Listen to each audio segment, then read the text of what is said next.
ó Deus, nós vamos abrir Tua palavra, Deus. Tua palavra, Senhor Pai, não pode ser melhorada, Senhor Deus, pelas palavras dos homens. Então não nos deixe, Senhor Pai, ó Deus, obscurecer, Senhor Pai, a luz bendita da Tua palavra. A Tua palavra, Senhor Pai, não pode ser feita mais firme do que ela é, Senhor Pai, porque ela é firmada no céu. Então não permita que nós na terra, Senhor Pai, tentemos diluir a verdade, Senhor Pai, para se acomodar, Senhor Deus, a um mundo ímpio. Ó Deus, a Tua palavra, Senhor Pai, ó Deus, não passará dela, Senhor Deus, nem um jota, nem um tio, de toda a Tua palavra que não se cumpra. Então, Senhor Pai, que nós, Senhor Pai, não permita que nós venhamos, Senhor Deus, a achar, Senhor Pai, que podemos, Senhor Deus, escolher o que abraçar e o que não abraçar na Tua palavra, Senhor Pai. Como, Senhor Pai, se nós fôssemos juízes da verdade e Tua palavra não passasse de um buffet, Senhor Pai, onde nós podemos escolher, Senhor Pai, aquilo que nós achamos mais adequado para esse momento das nossas vidas. Mas que ela seja o que ela é, Senhor Pai, que ela nos conduza, Senhor Pai, que ela nos corrija, Senhor Deus, que ela nos console, Senhor Pai, que ela seja, Senhor Pai, nossa única luz na escuridão, Senhor Pai, desta vida. E que, Senhor Pai, nós sejamos então pastoreados, Senhor Deus, pelo grande pastor das nossas almas, pelo poder do Teu Espírito, Senhor Deus, apenas pela Tua palavra. Faça isso nesta noite e nós, Senhor Pai, teremos tudo o que precisamos agora e sempre, Senhor Pai, apenas vindo da Tua palavra, em nome de Jesus. Amém. Hoje estávamos meditando pela manhã, em 1 Coríntios 3, né? O Luciano estava pregando. E eu fui tão abençoado, né? E de tarde eu estava lembrando e olhando as minhas anotações e tive vontade de pregar sobre outra coisa do que eu ia pregar por causa disso. É bom isso, não é? Eu quero meditar em João, capítulo 2, de 1 a 11. Quando nós olhamos, igual vimos hoje de manhã, olhamos para o amor, olhamos para a alma, olhamos como essa realidade opera. E quando deixamos a própria palavra de Deus definir os termos, então quanta luz do Evangelho flui sobre nós. Outro dia alguém me perguntou por que eu não prego sempre como pregava quando eu era mais jovem. À medida que o tempo vai passando, você vai descobrindo cada vez mais que você é como uma abelha, por exemplo. A abelha tem um ferrão, mas a abelha mesmo gosta de produzir mel. Ela vai usar o ferrão quando precisa, mas a coisa da abelha não é usar o ferrão dela, é produzir mel. Eu gosto do livro de Judas, por exemplo, quando ele começa, isso você vai ver em todos os apóstolos, onde há muitos problemas. Paulo sempre está lutando contra esses problemas, onde há ameaça à verdade de Deus, ele está lá com a sua espada lutando, mas ele gosta mesmo de falar sobre a salvação comum. Então, quando você lê os livros onde há menos problemas, você vai a maiores profundidades, como Filipenses, como Efésios. E quando você está em Corinto, onde a verdade de Deus está sendo tremendamente atacada, você vê que há uma grande peleja, tão necessária, tão apaixonante, mas não é aquilo de mais prazeroso em nós. Então, eu estava dizendo que a abelha, ela tem ferrão e ela usa, e deve usar, mas o que ela gosta mesmo de produzir mel. O autor da carta de Judas, ele diz assim: eu gostaria de falar sobre a nossa salvação comum. Isso é o que eu gostaria de fazer. Eu gostaria de falar apenas sobre como o Evangelho atua em nossas vidas, mas me vi na necessidade de fazer uma defesa da verdade. Você vê, nós defendemos a verdade, nós combatemos o erro, nós tocamos todos os alertas quando aquilo que não é Evangelho vai tomando o lugar do Evangelho. Mas o que é melhor para nós é nos enchermos do Evangelho. Até porque a maneira de você combater o erro de maneira mais eficiente não é olhar para o erro de todas as formas, mas é olhar para a verdade. E tudo que não está de acordo com a verdade, você facilmente discerne como erro, não é? E essa é a verdade. Nós temos que nos encher cada vez mais do Evangelho e combater quando o Evangelho é atacado fora e principalmente dentro da igreja.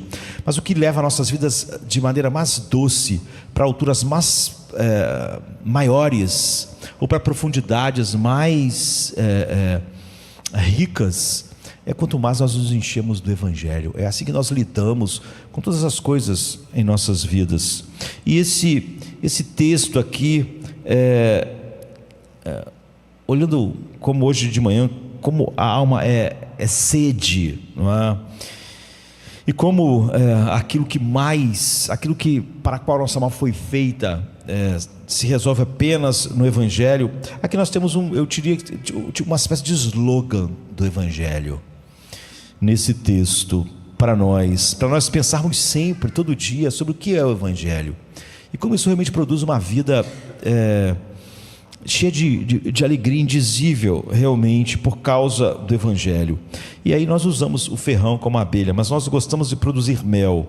Como eu falei que Judas disse, eu gostaria de falar sobre a nossa salvação comum, nos aprofundarmos no Evangelho e como vermos ele de maneira mais rica em todos os lugares da nossa vida, em todos os lugares da Bíblia. Mas eu sinto necessidade de lutar pela verdade nesse momento, por causa de como a verdade estava sendo atacada naquele instante.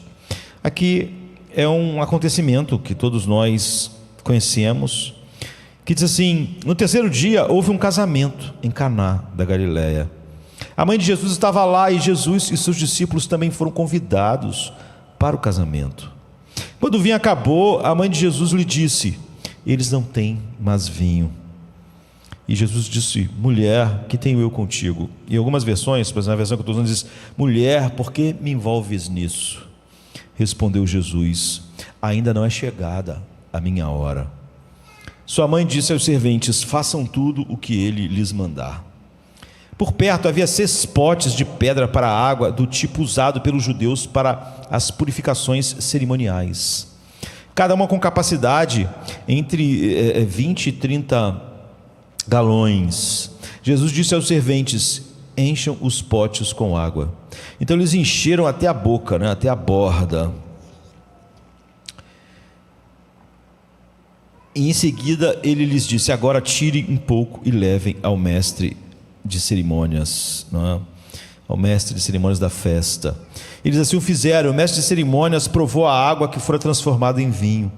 Ele não sabia de onde viera o vinho, embora os serventes que haviam tirado a água soubessem. Então chamou o noivo à parte e disse: todos servem primeiro o melhor vinho, e depois que os convidados já beberam bastante, as pessoas começam a servir o vinho inferior, mas você guardou o melhor até agora. O que Jesus fez aqui em Caná da Galileia foi o primeiro dos sinais pelos quais revelou a sua glória, e seus discípulos creram nele. Então é maravilhoso quando a gente olha para os milagres de Jesus. Os milagres de Jesus não são como muitas pessoas queriam experimentar milagres agora. As pessoas simplesmente acham que os milagres de Jesus é para acabar com as coisas que um dia vão acabar, mas não agora, não é?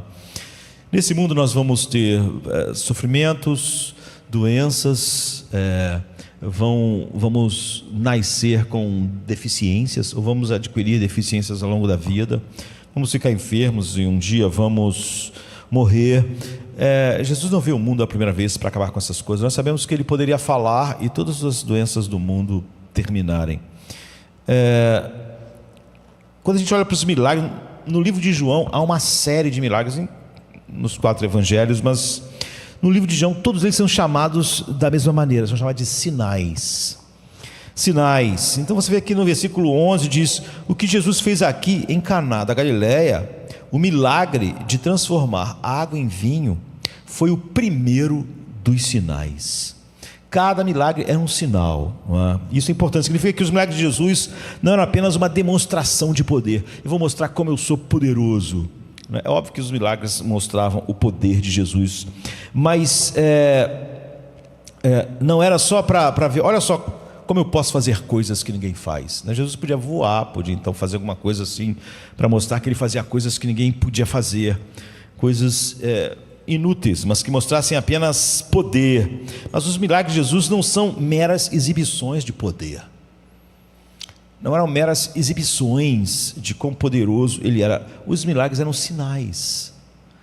Isso significa que eles significam algo, eles apontam para alguma coisa, eles são simbólicos. Eles não têm como alvo final a própria coisa em si. Aquele enfermo que é curado, aquela multidão que é alimentada, as pessoas que vão beber esse vinho na festa, eles são simbólicos. Eles apontam para quem Jesus é e qual é o propósito final da sua vinda e o propósito final de Deus no que Ele faz em Cristo. Os milagres apontam para isso, eles são sinais disso. Então a razão pela qual é importante apontar isso é que a gente começa a ver todo o simbolismo e como o Evangelho se descortina de maneira maravilhosa essa graça comum, não é? Esse deleite comum do Evangelho que vai curando todos os aspectos da nossa vida, vai fluindo a partir disso, não é? Então isso não significa que cada parte da Bíblia pode ser lida assim de maneira arbitrária, não é? Como muitas pessoas fazem isso na época dos pais da igreja, por exemplo, e hoje em dia isso é uma coisa abundante. Isso não é levar a Bíblia a sério, né? As pessoas, elas simplesmente leem o relato da batalha de Jericó, elas dizem que a muralha quer dizer uma coisa, mas elas estão inventando, elas que estão dando o significado que elas querem para aquele dia, para a muralha, e depois elas dizem que derrubar a muralha é uma determinada coisa, e as pessoas ficam maravilhadas porque elas ouviram a Bíblia, nunca tinham visto isso na Bíblia, porque isso realmente não está na Bíblia. Ou então, quando eles saqueiam a cidade, eles mandam Raabe colocar um cordão escarlate na janela, na casa, para que os israelitas soubessem que casa eles deviam poupar quando tomassem, saqueassem a cidade. Então você já viu várias pessoas dizendo que esse cordão é um monte de coisas diferentes, não é? Elas dizem o que significa, o que simbolizam, e elas mesmas inventam o que significa, o que simboliza, e isso aí é um esvaziamento da verdade de Deus. Isso não é um sermão de verdade. Você está usando a Bíblia como um livro de máximas, de pequenas histórias que você pode dar o significado que você achar melhor. Então, mas várias coisas na Bíblia são sinais diretos, como aqui, esse é o primeiro dos sinais. Então, embora isso seja um fato, não é? Houve uma festa, houve um casamento, o vinho acabou e Jesus transformou a água em vinho. Isso tem um significado maior do que a própria coisa que está acontecendo naquele dia. Então é importante que a gente perceba que esse é o primeiro sinal. João quer ressaltar isso, quer sublinhar isso, de que esse é o primeiro sinal que Jesus fez. Ou seja, de todas aquelas coisas maravilhosas que os discípulos viram ele fazer, essa foi a primeira. E quando você está lançando, quando você vai começar, a gente pode dizer que aqui é a inauguração do ministério público de Jesus. É o primeiro sinal que ele está fazendo, é o início daquilo que vai terminar, não apenas na cruz, né, mas vamos dizer, no desfecho final, no fim dos tempos. E essa é a primeira coisa. E é óbvio, quando você vai fazer algo muito grande, e aqui nós estamos falando sobre a maior coisa de todas as coisas, a razão pela qual o mundo foi feito, a primeira coisa, ela tem que ser muito significativa. O slogan do que você vai fazer, quando você começa uma campanha, e a primeira coisa que você faz, às vezes a primeira cidade que aquela pessoa fez, por exemplo, uma campanha política, agora teve aqui no Brasil, não, mas teve nos Estados Unidos, né? Então às vezes a primeira cidade que a pessoa vai, aonde ele vai fazer o primeiro discurso, ou então o slogan da campanha, né? MAGA lá nos Estados Unidos, os democratas, não sei qual era exatamente o slogan deles, mas essas coisas têm um simbolismo, porque aquilo é o início de uma campanha que visa algo grande, e você quer ter esses marcos, esses sinais. Então aqui é como se Jesus estivesse na linha de partida. Sabe, quando os cavalos estão ali na linha de partida, os carros de Fórmula 1, um atleta na Olimpíada está na linha de partida, do que foi esperado com muita expectativa, não como um evento assim, né, mas em todas as gerações. E aquilo tem que transmitir o que você representa. Então o primeiro sinal de Jesus, você vê, não foi alimentar os pobres, não foi uma campanha para melhorar as ruas da Galileia, não foi uma campanha de alimentação para os pobres, não foi ressuscitar um morto, não foi curar doentes. O primeiro sinal de Jesus é não deixar que uma festa acabe, manter a alegria, eu diria, manter uma festa acontecendo. O que isso diz a respeito dele? Como isso é um sinal, como isso é o primeiro sinal, a coisa mais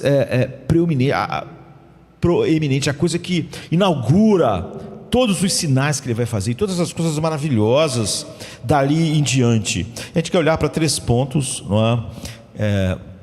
É óbvio que eu já falei tantas vezes, um texto não tem sempre 3 pontos, é porque a gente não pode falar sobre 10 pontos, 11 pontos. As coisas precisam ter princípio, meio e fim. Então, bem dos puritanos, essa coisa de dividir as coisas em 3 pontos, não é? Então a gente pode ver 3 pontos e depois uma aplicação. A aplicação pode ser sem fim, né? Eu disse que os puritanos eles normalmente pregavam de manhã, e eles fazem tanta aplicação, e eles eram mestres tão poderosos na aplicação, que eles deixavam a aplicação às vezes para a noite. Então ele tinha às vezes 2 horas de manhã pregando e 2 horas à noite fazendo a aplicação. Sem aplicação, tudo é vão, tudo é inútil, porque a gente estava falando na hora do louvor que Davi diz: o Senhor é minha luz e a minha salvação. Que maravilhoso. Qual é a aplicação disso? De quem terei medo? De quem me recearei? É assim que isso muda a minha vida. Porque se ele fosse minha luz e minha salvação, e eu vivesse na escuridão do medo, na escuridão da ansiedade, então é óbvio que ele não é minha luz, minha salvação, coisa nenhuma. Eu vivo como se estivesse perdido, vivo como se estivesse na escuridão e vivo amedrontado. Então é óbvio que quando eu tenho a verdade, o Senhor é minha luz e minha salvação, eu tenho que ter uma aplicação. De quem eu temerei medo? De quem eu me recearei? De quem eu ficarei? Porque eu ficaria ansioso? A aplicação. Nem sempre nós podemos fazer todas as aplicações. Eu lembro que no sermão da manhã hoje teve uma aplicação no fim, mas aquele sermão tem um monte de aplicações. Você deve fazê-las. Então a gente vai olhar 3 pontos e uma aplicação apenas. Então, primeiro, há detalhes aqui, né? Para o que aponta os potes. Jesus faz um milagre, e esse milagre envolve um conjunto de potes que haviam naquela casa. Em segundo lugar, há uma troca de palavras que é meio brusca entre Jesus e Maria. Nos parece meio dura essa troca de palavras. Para que isso aponta, né? Nesse primeiro sinal de Jesus. Em terceiro lugar, porque o primeiro milagre, a inauguração do que ele vai fazer, é uma boda, e ele não deixa a festa acabar, a alegria acabar. E finalmente, o que isso significa para nós? Uma pequena e breve aplicação entre tantas outras que nós poderíamos fazer. Então, primeira coisa, os potes nesse milagre. No terceiro dia houve um casamento em Caná da Galileia, e a mãe de Jesus estava lá, e Jesus e seus discípulos também estavam lá. Quando o vinho acabou, a mãe de Jesus lhe disse: eles não têm mais vinho. E no versículo 6 diz: por perto havia 6 potes de pedra para água, do tipo usado pelos judeus para as purificações cerimoniais, cada um com capacidade de 20 a 30 galões. Jesus disse aos serventes: encham os potes com água. Então eles os encheram até a borda, né, até em cima. E em seguida ele disse: agora tirem um pouco e levem ao mestre de cerimônias.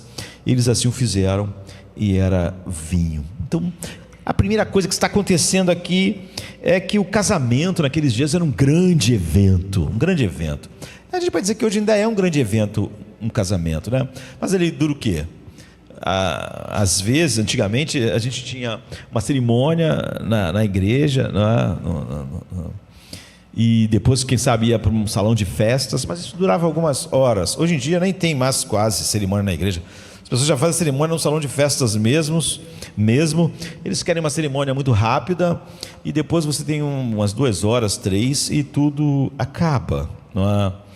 Então, apesar de a gente pode dizer que os casamentos hoje ainda são um grande evento, eles naquela época não diriam que os casamentos em nossos dias era um grande evento. Mesmo há pouco tempo atrás que eu falo, é o que? 100 anos atrás.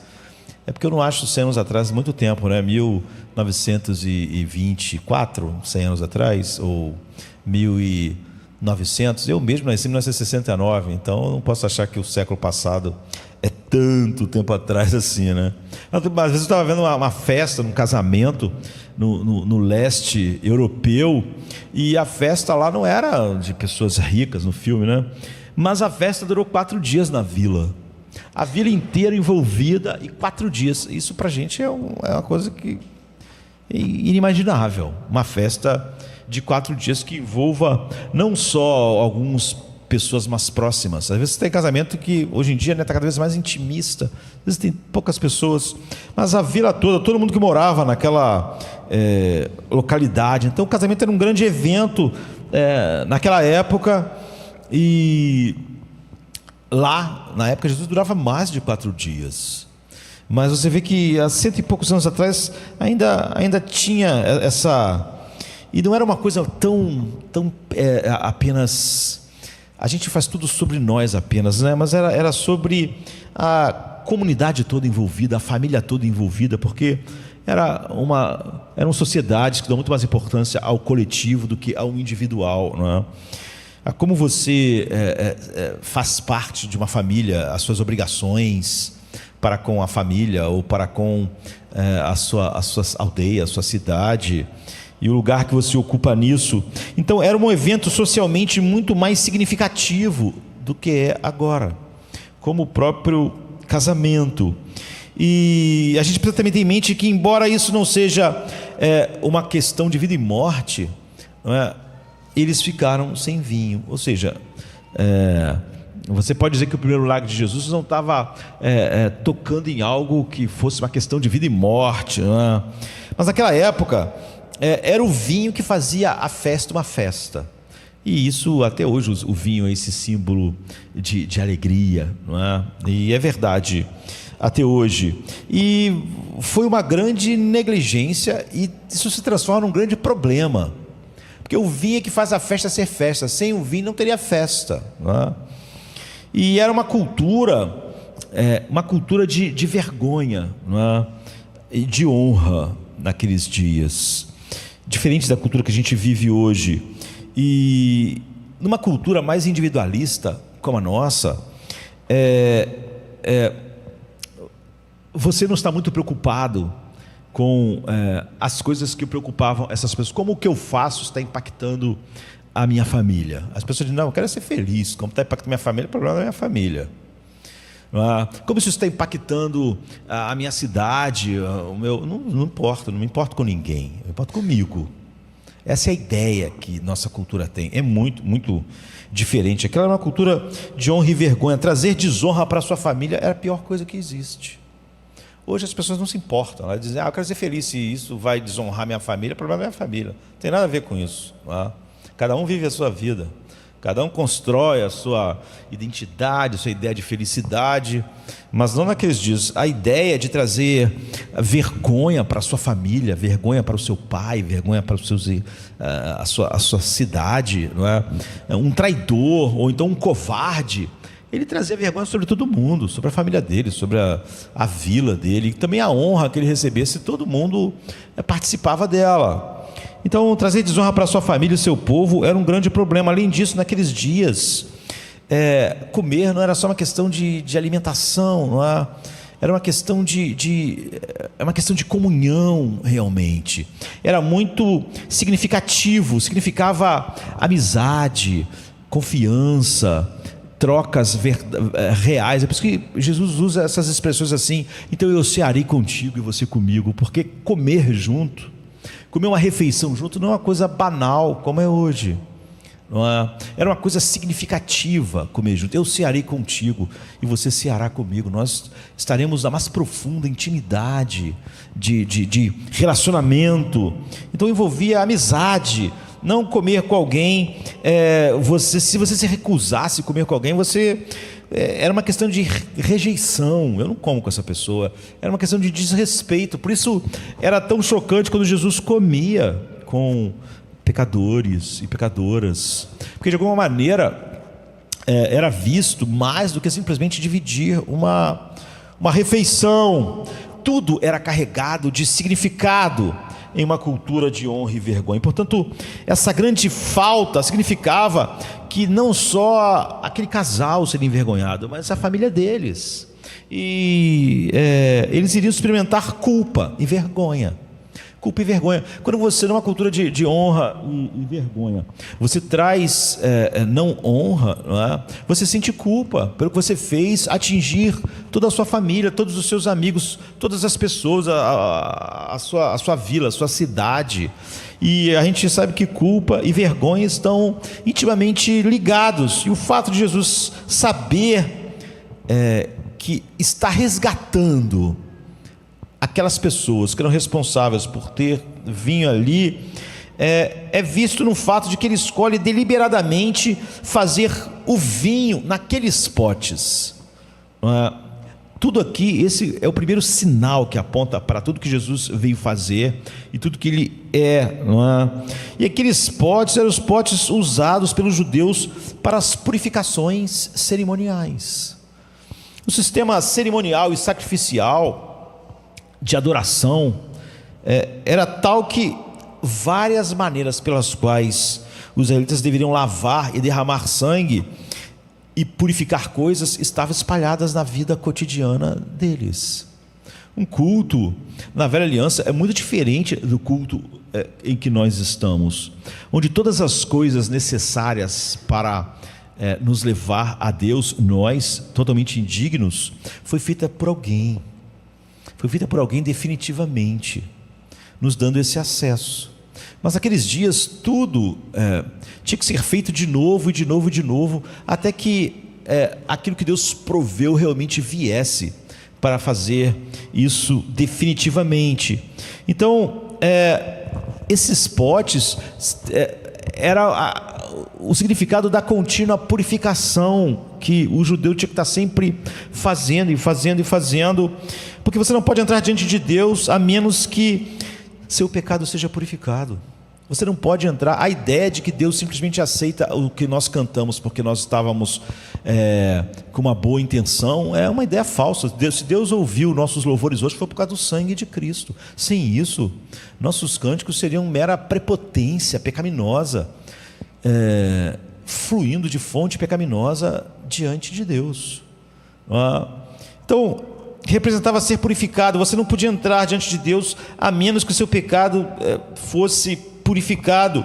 O que Jesus está dizendo é o seguinte: eu vim para trazer as realidades e a alegria que os ritos cerimoniais e sacrificiais dos judeus apenas apontavam. Esses potes de lavagens cerimoniais não deixam ninguém mais limpo. Finalmente aqui está o primeiro dia, o primeiro sinal, a introdução do que eu vim fazer, que é a única realidade que faz o homem poder entrar na presença de Deus e desfrutar realmente dele, não com o horror, não é, da inimizade, mas com a alegria da comunhão. Como eu disse, o Evangelho é o que adoça e enche nossas vidas cada vez mais da beleza de Deus, que nos leva à verdadeira santificação. É por isso que eu estava falando que a gente tem um ferrão como abelha para lutar pela verdade, mas o que nós nos deleitamos mesmo em Deus.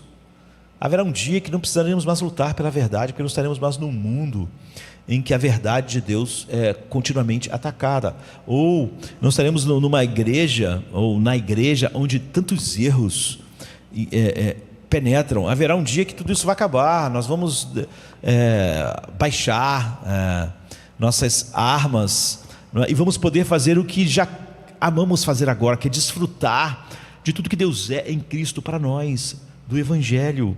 para sempre, ou seja, seremos abelhas sem ferrão, produzindo apenas mel. Então ele está dizendo: eu vim trazer expiação, eu vim trazer purificação do pecado, estou trazendo a realidade para a qual essas coisas apontavam, esses potes de purificação, os animais mortos, todas as maneiras que vocês tinham que se purificar, de quão indignos vocês são diante da santidade de Deus. Então esse é o primeiro sinal. Isso aponta para tudo que ele era, tudo que ele veio fazer, e toda a alegria indizível e cheia de glória que isso trazia. E ele resgata, como resgatou aquele noivo, aquela noiva, da culpa e da vergonha. Ou seja, Jesus diz assim: eu vim lidar com a culpa e com a vergonha. Esse é o grande drama da alma humana: culpa e vergonha. Ninguém quer se sentir culpado, porque todo mundo se sente. E todos lutam com a vergonha, porque no fundo todos têm isso. E não há nada, as pessoas podem gostar ou não, isso não importa, não há nada no humanismo secular que finalmente lida com a nossa vergonha e com a nossa culpa. Todos os dramas da alma estão aí e vão continuar aí. Exatamente nesse lugar, Jesus disse: eu resgato da culpa e da vergonha. Ele veio para lidar com a culpa e da vergonha. O primeiro milagre dele lida com a culpa e da vergonha, e mostra para que aqueles símbolos de purificação apontavam. E na nossa língua a palavra vergonha significa meio que um senso geral que você não é o que você devia ser. Sabe, você se sente envergonhado porque você sente que você devia ser mais do que você é.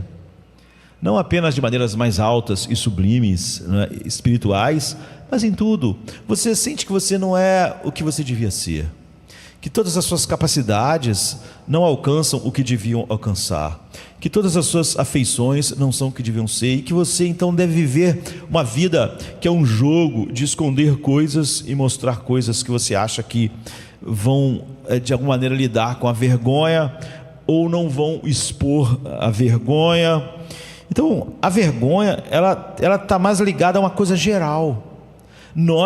O ser humano, ele está sempre lidando com a vergonha, porque ele sempre sabe que de uma maneira geral ele não é o que devia ser. Ninguém precisa contar isso para ele, ninguém precisa traumatizá-lo. Ele já se sente assim. Eu diria que esse é o trauma do pecado, né? Ele sente que ele não é o que devia ser. Agora, a vergonha assim, então, é uma coisa mais geral, que você sente que você não devia. Em nada você é o que devia ser. Em tudo você é aquém do que você devia ser. Mesmo quando as pessoas acham que você é muito bom em determinada coisa, você sabe que você não é tudo aquilo que aquela pessoa acha, e que de maneira geral você não é o que devia ser. Então a vergonha é uma constante na vida do homem a leste do Éden, não é? Agora, já a culpa é uma dor por algo que você realmente fez. Não é só um sentimento de que você não é o que devia ser, não é? A culpa, ela realmente está ligada. Eu fiz algo que traz culpa direta, uma coisa ligada. Então a gente podia dizer que, de maneira geral, a vergonha é uma coisa mais geral. Eu sei que não deveria ser, que não sou aquilo que eu deveria ser. Isso traz um senso contínuo de vergonha e uma vida em que você está sempre tendo que esconder o que mais mostra que você não é o que devia ser, e tentando apenas revelar o que está mais adequado com o que você devia ser, e lutando para que as pessoas, controlando o que as pessoas sabem, porque é assim que você não pode lidar com a vergonha em si mesmo. Você está fazendo um controle de danos. Vou deixar as pessoas verem o que menos mostra o que eu deveria ser e não sou, e vou esconder o máximo que exponha o que eu não sou o que deveria ser. Então a vergonha é uma coisa mais geral. Eu sei que não sou o que deveria ser. Já a culpa é uma coisa mais específica. Está ligada a atitudes específicas. Você pode ligar ela a algo realmente que você fez, e não só um estado geral, que eu não sou o que eu deveria ser de forma geral. Então, se você quiser entender as duas coisas, por exemplo, certa vez eu já mencionei o livro aqui, até numa série de sermões onde o livro foi mencionado várias vezes, não é? O Médico e o Monstro. Mas há filmes antigos a respeito dele, há um de 1931 e um de 1941, filmes antigos e em preto e branco, com atores que não são tão conhecidos agora. E eu lembro que o de 41 com o Frederick March. Outro dia alguém me perguntou assim: por que você fala de filmes em preto e branco, fala de filmes velhos, porque você via filmes assim, porque não é tão comum. Mas durante um tempo eu tive algo que hoje em dia é quase que uma coisa da pré-história, né? Eu tive locadora, na verdade mais uma locadora, né? De filmes. E é óbvio que não faz tanto tempo assim. Hoje locadora não faz nenhum sentido, né? Acabou. Uma coisa que parecia tão boa, né? Numa época, e tinha tantas, lucrativo, mas que de repente a tecnologia foi e acabou. As pessoas sempre têm medo do que a tecnologia vai fazer, né? E vai acabar com algumas coisas, mas a vida é assim mesmo. A gente não morre porque as coisas que a tecnologia veio substituiu. Então veio os streams e não tinha mais necessidade de locadora, fechou. Ninguém morreu de fome, né? As pessoas tinham empresas disso e elas fecharam. Os grandes estúdios vendiam fitas para essas empresas e elas tiveram que achar outras formas, né? E eu tinha locadora, mais de uma. Mas isso não me colocava em contato com filmes tão antigos assim, como essa pessoa perguntou, porque eu menciono tanto filmes, às vezes, tão antigos de 31, 41, filmes em preto e branco. Mas eu trabalhava então com filmes, mas filmes mais da época. Mas um dia apareceu um senhor lá, que ficou muito amigo da gente, o seu Franklin, e ele adorava filme, mas ele não gostava de nenhum filme que a locadora tinha. Não é? Ele era essas pessoas que estão de idade e estão bem de vida, não é? Então ele tinha os seus gostos peculiares, então ele ia muito na locadora, ele ia lá demais, mas ele não queria ver nenhum filme que estava na locadora, nenhum filme da época. Ele só queria ver coisa antiga. Ele também era antigo mesmo. As coisas antigas eram da época que ele não era antigo. Então ele queria ver filmes só de 1930, de 40, de 20, de 50, filme preto e branco. Mas é óbvio que a locadora não tinha isso. Mas ele tinha uma lista de coisas que ele queria um monte de filme, não tinha. E eu achava engraçado o seu Franklin, né? Ele foi ótimo lá para a locadora, porque ele era uma pessoa que ele queria ver filmes que ninguém tinha e só colecionador tem. E ele fazia uma coisa que eu achava muito estranha. Ele descobriu os filmes, descobriu os colecionadores que vendiam esses filmes em preto e branco, nesses filmes antigos. Aí ele ia lá na locadora e falava assim: olha, aqui está o cara, aqui está os filmes que eu quero, vai lá e compra esses filmes que eu quero esses filmes.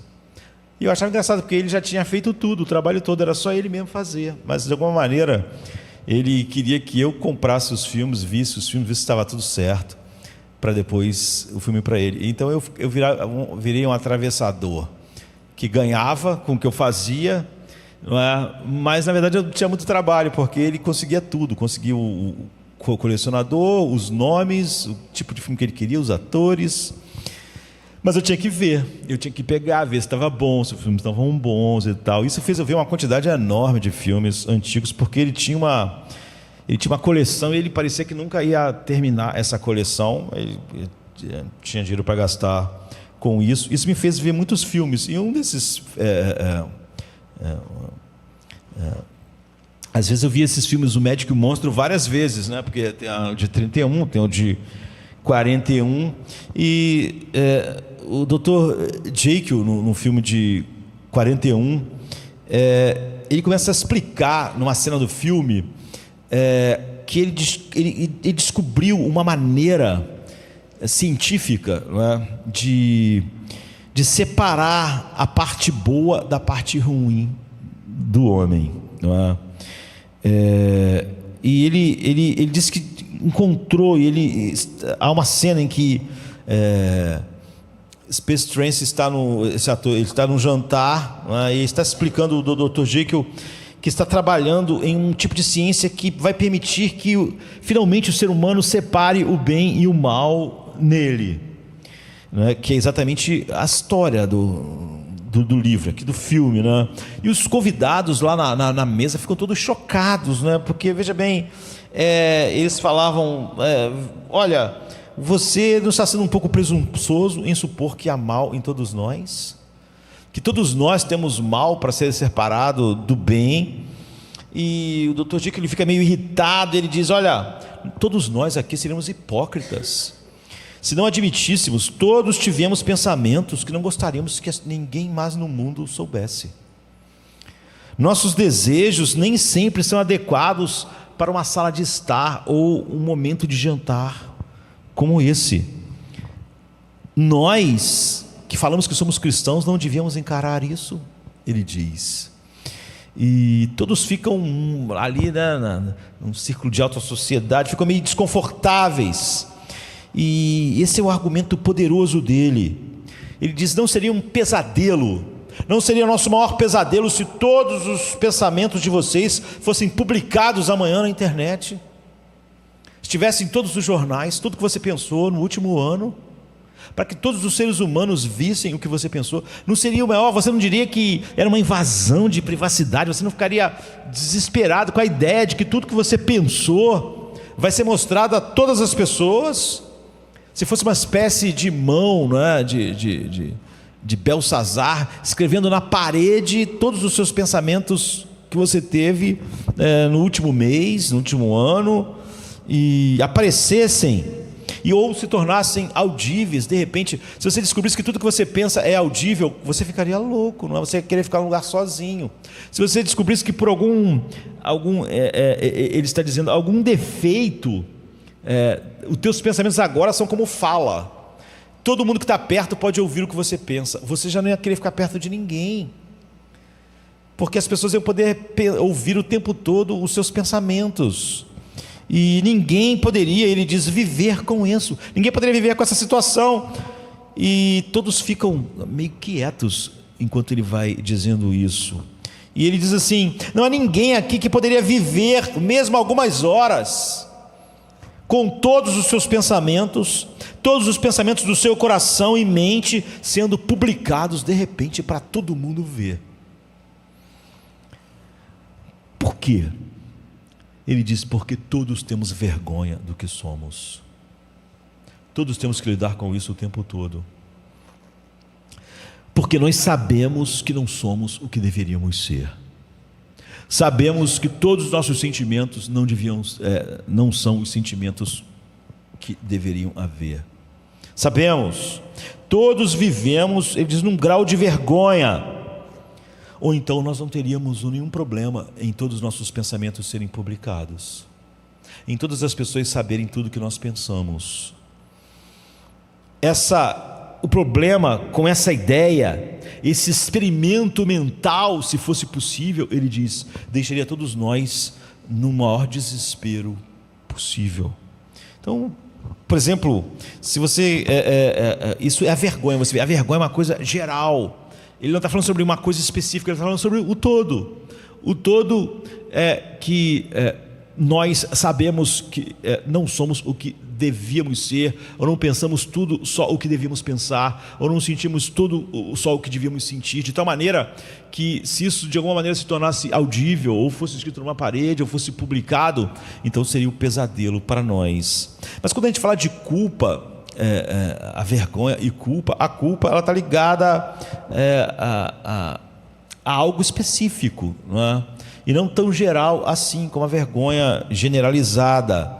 Então, na literatura, por exemplo, Macbeth de Shakespeare, acho que foi publicado em 1606, não sei, talvez seja um dos maiores clássicos a respeito disso. E a mulher de Macbeth, a Lady Macbeth, ela na obra de Shakespeare, ela luta o tempo todo com a culpa. Ela matou um homem ajudando o seu marido, ou tentando ajudar o seu marido a se tornar rei, mas a culpa vai destruindo ela durante a história.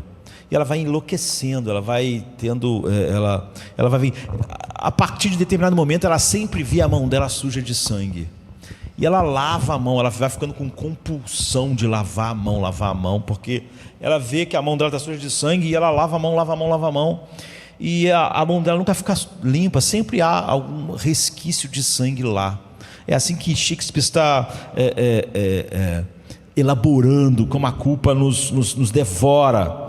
E há um famoso delírio, ela diz assim: fora, maldita mancha. Quem diria que aquele velho teria tanto sangue? O velho é o rei Duncan, né, que eles mataram. Nem todos os perfumes da Arábia poderiam adoçar esta pequena mão, deixá-la cheirosa. Fora a maldita mancha. Eu não consigo tirar. Então ela desenvolve essa coisa de lavar a mão, porque ela vê sempre isso. Ela vai acabar se suicidando por causa da culpa consumidora dela. Jesus vem e diz: só eu posso lidar com a culpa e a vergonha. Nada pode. É por isso que eu vim.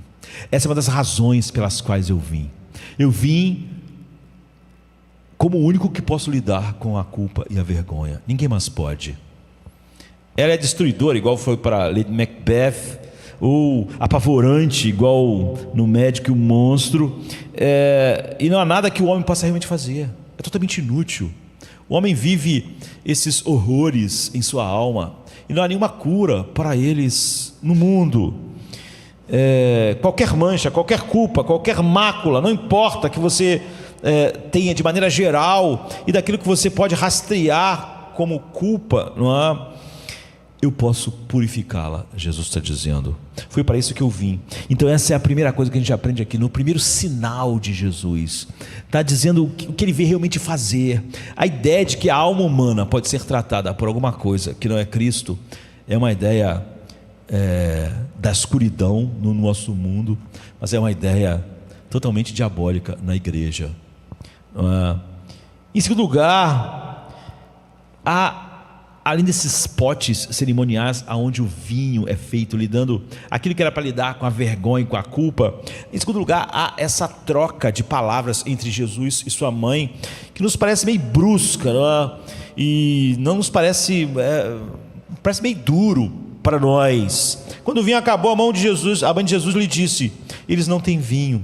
Ele disse: mulher, o que tenho eu contigo?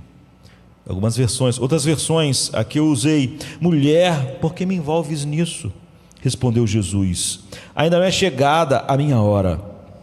E eu acho essa troca aqui no primeiro sinal de Jesus é extraordinário e é fundamental para nós. Primeiro de tudo, imediatamente levanta uma questão, não é? Por que ele chama a mãe de mulher? Alguém pode dizer.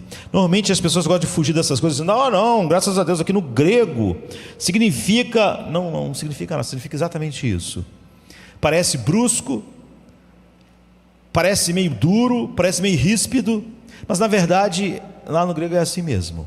Não há nenhum problema na tradução. Não é maldoso, mas parece frio e brusco a palavra de Jesus. E uma sociedade como aquela, não paternalista e patriarcal, onde o pai e a mãe era o rei e a rainha, não é muito mais marcante ainda seria hoje, mas é marcante. Certamente alguém pode pensar: Jesus não estava num bom dia, né? Às vezes quando as pessoas respondem de uma maneira dura, que não parece meio fora do lugar, a gente diz: as pessoas estão de mau humor hoje, ela não levantou bem hoje, deve estar com alguns problemas. E aí, infelizmente, isso é uma característica humana, mas caída. Jesus nunca esteve de mau humor. Na verdade, eu estava outro dia pregando sobre sabedoria é o oposto de temperamento. O temperamento sempre está ligado à tolice, porque quem segue o temperamento sempre tem uma resposta padrão para qualquer coisa. E ele pode até acertar quando aquela situação está de acordo com o temperamento dele, mas ele sempre vai errar na maior parte do tempo em que a resposta do temperamento dele é errada para aquela situação. Então, se ele sempre tem uma resposta ansiosa, ou sempre uma resposta corajosa, ou seja, sempre uma resposta temperamental, ele é um tolo, a Bíblia diz. Então, a sabedoria realmente de vida é não o temperamento. Você não consegue definir lendo qual era o temperamento de Jesus. Por quê? Porque ele respondia de maneira adequada a todas as situações. Ele não respondia de uma maneira doce sempre ou dura sempre. Ele tinha uma resposta adequada ao momento, porque não era uma resposta temperamental, era uma resposta sábia. Era sempre a coisa adequada àquela situação. E quando a gente viu naquele sermão, sabedoria é o oposto do temperamento. Mas Jesus, você vê, ele foi torturado até a morte. Ele primeiro sofreu todo tipo de coisas o tempo todo. Ele era um homem de dores, mas ele foi torturado até a morte.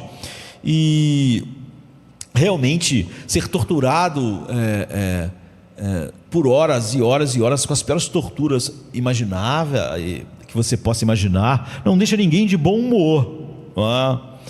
E mesmo quando ele estava sendo torturado até a morte, você nunca viu uma palavra dele que fluiu de um temperamento que não fosse fluindo da sua sabedoria infinita. Você nunca vai ver uma palavra que fluiu do seu mau humor, ou por causa daquela situação, ele não queria, mas acabou despertando nele uma coisa que não devia acontecer, não devia sair. Isso nunca aconteceu com Jesus. Isso é o oposto de tudo que ele é. Então não há nenhum diálogo de Jesus na Bíblia toda, nem quando ele pega uma criancinha no colo, nem quando ele sai com um chicote, que aquilo tem a ver com o temperamento ou com o humor de Jesus naquele dia. Tem a ver com a sabedoria, aplicando a coisa certa àquele momento. Quando ele diz para uma mulher: olha, não é bom tirar o pão dos filhos e dar aos cachorrinhos, não é porque aquele dia ele não estava com muita paciência. Então a resposta dele pareceu mais dura. Isso nunca acontece com Jesus, e é cada vez mais sendo levado à sabedoria. Para isso que o Evangelho nos leva. Quanto mais sábios formos, menos temperamento teremos. Menos a ideia de temperamento influenciará nossas respostas às situações da vida ou às pessoas. Então não é algo que está acontecendo, ou alguma situação que faz Jesus responder de uma maneira assim: mulher, por que me envolves nisso? Ainda não é chegada a minha hora. No livro de João, a palavra hora sempre significa a morte de Jesus. Ele vai falar isso várias vezes: minha hora ainda não chegou, ainda não é chegada a minha hora. Ele diz: agora é a hora, para essa hora eu vim. O livro de João sempre usa essa expressão. Sempre que se fala da hora, é a hora da sua morte. Isso significa que temos um grande non sequitur aqui. Ela vem a ele porque parece que o que ele está dizendo, parece que logicamente, parece que o que eles estão falando um com o outro só pode ser explicado com um non sequitur. Parece que não está combinando mesmo. Ela vem dizer: eles ficaram sem vinho. E o que ele está respondendo, se nós pudéssemos traduzir, é: ainda não estou pronto, não é a hora de eu morrer. Como assim? Que resposta é essa? Parece que ela está falando sobre uma coisa, ele está falando sobre outra. Porque a situação ali, naquele instante, faz ele pensar na sua hora, na sua morte. Porque uma festa de casamento faz ele pensar na morte. Porque o pedido para manter a festa, para manter a alegria, para manter a festa, a boda acontecendo, para trazer alegria para aquele casamento, porque o vinho era a alegria da festa, porque tudo isso o fazia pensar na morte, na hora mais escura. Não é uma pergunta, aparentemente, você olhando para a própria cena em si, fácil. A resposta começa com algo que você pode ver por si mesmo. É interessante observar como normalmente pessoas solteiras em uma recepção de casamento, eles têm um olhar diferente de outras pessoas que não são solteiras. E isso por quê?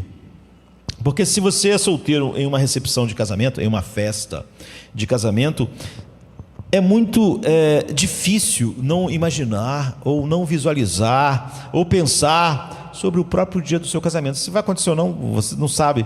Mas como isso é uma contingência que acontece com quase todas as pessoas, então você está numa situação em que, se você é solteiro, provavelmente você pode passar por aquela mesma situação, vai ser uma experiência da sua vida. Então você pode, de alguma maneira, ver o seu casamento quando você está num casamento, sabe? E você diz: espera um minuto, Jesus não podia estar pensando num dia de casamento. Ele não teve um casamento. Sim, ele teve. E o casamento dele estava na sua mente o tempo todo. E o primeiro sinal é numa festa de casamento, numa boda. Jesus Cristo estava saturado com o Antigo Testamento. Ele entendia, ele mostra como o Velho Testamento de todas as formas apontava para ele. Por exemplo, para os discípulos em Emaús, no Antigo Testamento Deus constantemente se chama de noiva do seu povo, de esposo do seu povo. Às vezes ele se chama de rei, é claro. Todas essas coisas são metáforas, né?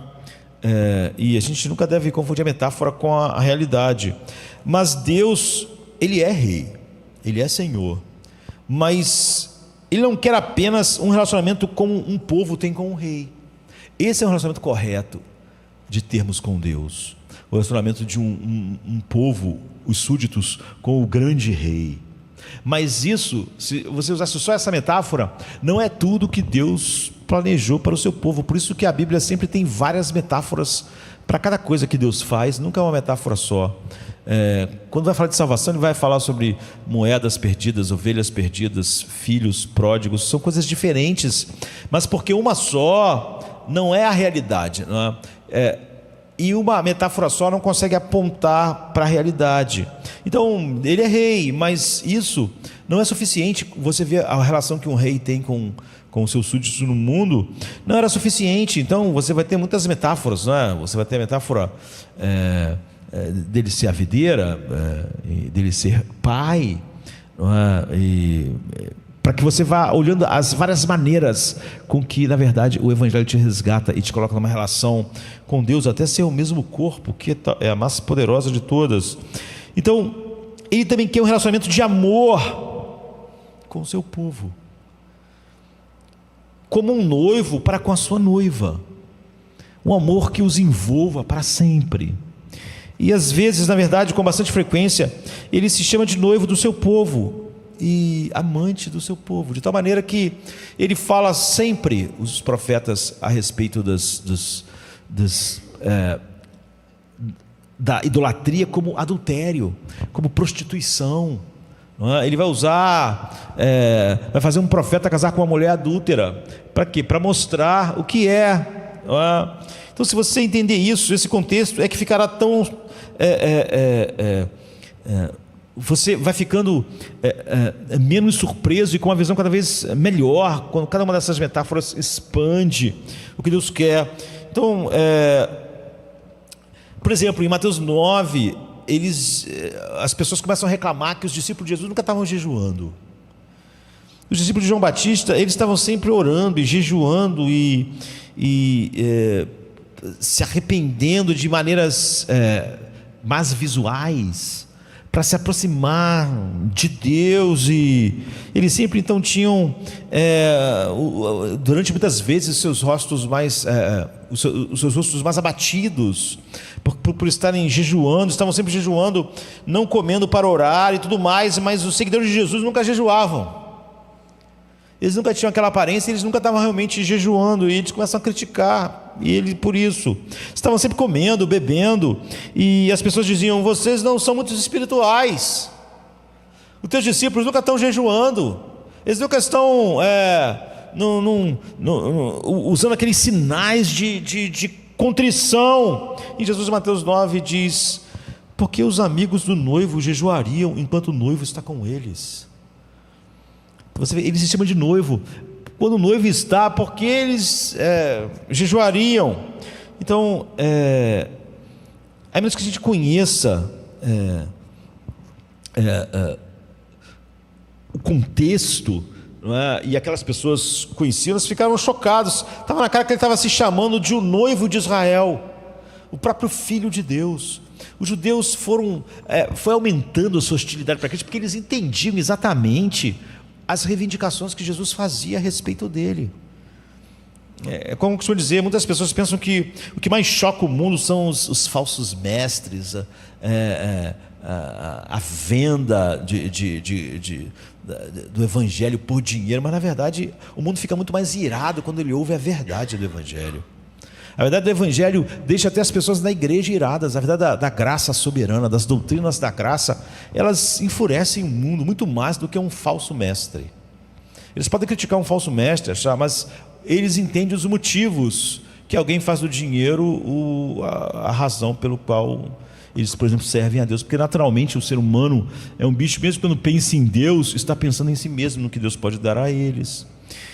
Eles criticam, mas eles sabem que eles comungam dos mesmos valores e das mesmas buscas por aquilo que acham que pode dar a eles tudo que eles imaginam. Então o falso evangelho não choca o mundo tanto. Então as pessoas dizem, se a igreja pregasse mais a verdade, então o mundo ia odiar mais ainda. Quanto mais as pessoas entendiam as reivindicações de Cristo, mais eles odiavam Cristo. Então João, o autor desse evangelho, também é o autor de Apocalipse. Quando você chega no final do livro de Apocalipse, você vê essa visão que João tem sobre como a história termina. E ela termina num banquete de casamento, como no primeiro milagre de Jesus. Termina em bodas, no casamento do próprio Cristo. Como eu disse que quando o solteiro está no casamento, ele olha e o dia do casamento de Jesus, Apocalipse 21 fala sobre a cidade de Deus, que na verdade é o povo de Deus, é uma metáfora para o povo de Deus, ou seja, o povo de Deus como um todo. Então ele usa a cidade para isso. E todos aqueles que foram dados ao Filho na eternidade, todos aqueles que foram chamados eficazmente no tempo, então todos eles juntos estão descida, essa cidade descida, lindamente vestida como uma noiva que se enfeita para o seu marido. E no final há esse convite que é proclamado: bem-aventurados aqueles que são chamados à ceia das bodas do Cordeiro. Então Cristo vai ter um dia de casamento, razão pela qual os casamentos foram criados, não é?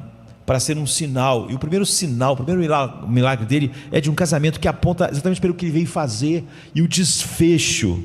Como eu disse, todos os milagres em João, por exemplo, são chamados de sinais, apontam para o que ele é, para o que ele veio fazer, para a consumação de todas as coisas. E é assim que a história vai terminar, de acordo com a Bíblia. Então naquele dia, todos nós que aprendemos a amar Cristo e ver sua beleza e ter uma alegria indizível, cheia de glória nele, mas que aqui no mundo é apenas pela fé, veremos sua beleza face a face, finalmente, como João diz. Então nós cairemos em seus braços, por assim dizer, de maneira final. E a união, há muito esperada, vai ocorrer, é uma união que nunca vai terminar, porque nós vamos ser um para sempre. É só por isso que o casamento diz que duas pessoas se tornam uma. Elas na verdade são duas pessoas ainda, mas isso é uma metáfora para o verdadeiro casamento final. E será uma festa que vai acabar com todas as festas. Aquela festa, aquela boda é o fim de todas as festas, mas não porque a festa continuará, porque aquela festa não terá mais fim. É a única festa que não tem fim. É a única festa que o vinho não vai acabar nunca mesmo, sabe? A alegria daquela festa não tem fim. Ela acaba com todas as festas porque ela é uma festa sem fim. É o desfrute final, contínuo e eterno dos corações redimidos no noivo para todo sempre. Então será uma alegria que superará todas as alegrias. A gente pode dizer que ele é o fim de todas as outras alegrias, no sentido de que ela é a alegria sem fim, para a qual todas as alegrias apontavam. E vai continuar para sempre. Jesus absolutamente tem um dia de casamento, e a história do universo vai culminar exatamente nesse dia. Então você diz, bem, por que isso deixaria triste naquele dia? Você não percebe que está Maria dizendo, por favor, traga alegria e festa a essa boda. Traga uma alegria, a alegria está acabando. E ele está pensando em seu próprio casamento. Isso é o que ele tem em seu coração nesse diálogo. Ele está dizendo, eu vou trazer alegria ao meu banquete de casamento. Eu vou trazer o vinho que nunca termina. Eu vou trazer a alegria sem fim, e eu vou cair nos braços da minha noiva. Mas primeiro eu terei que passar pela minha hora, e a minha hora ainda não chegou. Primeiro eu terei que ir para a cruz. Primeiro eu terei que morrer. Primeiro, absolutamente, é isso que ele está pensando nessa troca. Por isso que ele está falando sobre a minha hora ainda não chegou. Ele coloca a água transformada em vinho nesses potes que purificam do pecado, que tinham aqueles simbolismos, os potes da purificação. E é para essa coisa grandiosa que o sinal está apontando, porque ele faz agora em nossos corações, para essa grande esperança e para onde ela aponta. Não é? Isso nos leva à terceira coisa, porque para o que aponta o vinho. Então, o vinho era bebido em taças, não nos copos que a gente usa hoje.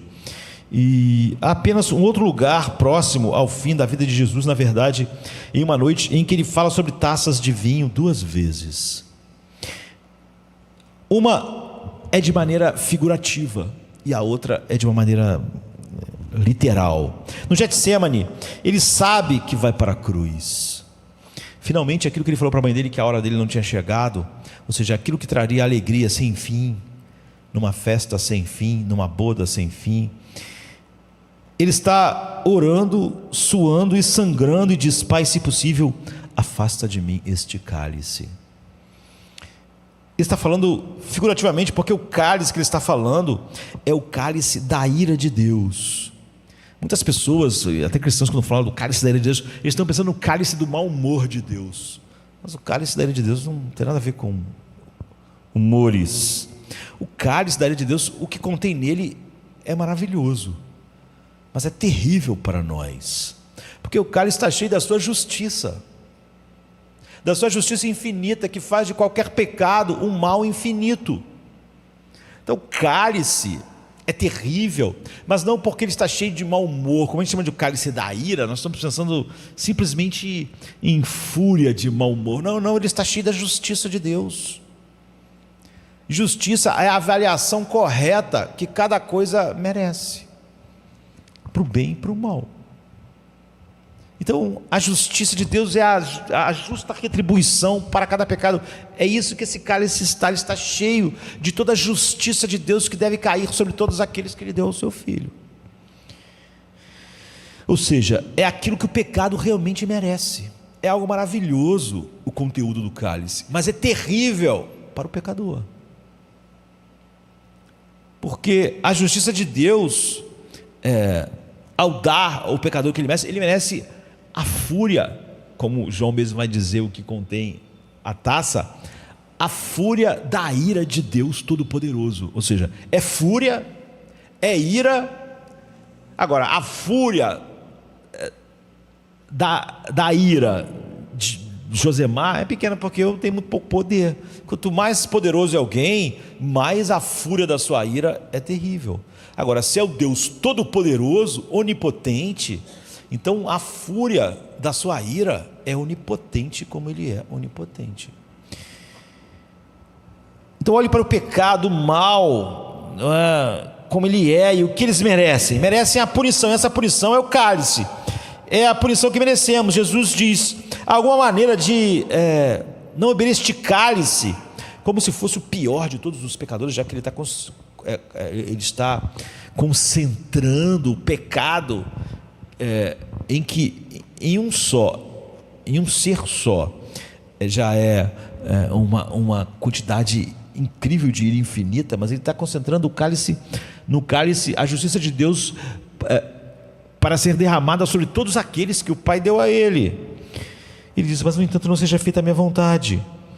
Ele diz, então ele vai para a cruz. Mas pouco antes disso ele havia levantado outra taça literal com vinho dentro.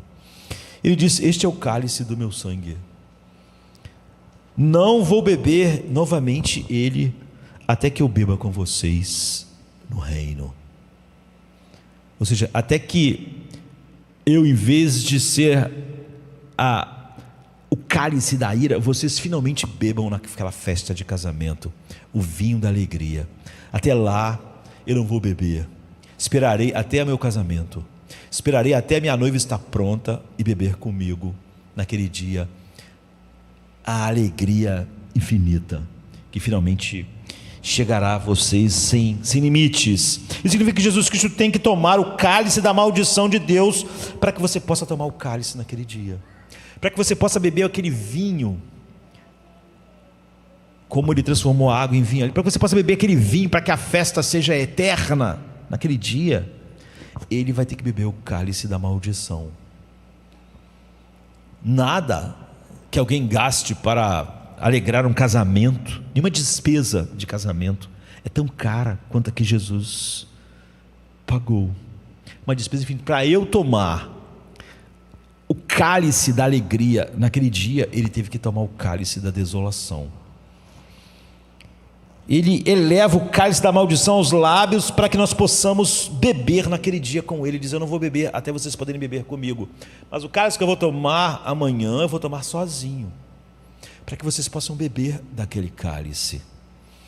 Então Ele morre na escuridão, completamente sozinho, com a comunhão com o Pai quebrada, com toda a justiça infinita de Deus o esmagando infinitamente, como nenhum ser jamais vai experimentar, para que você um dia possa levar à boca o cálice da salvação.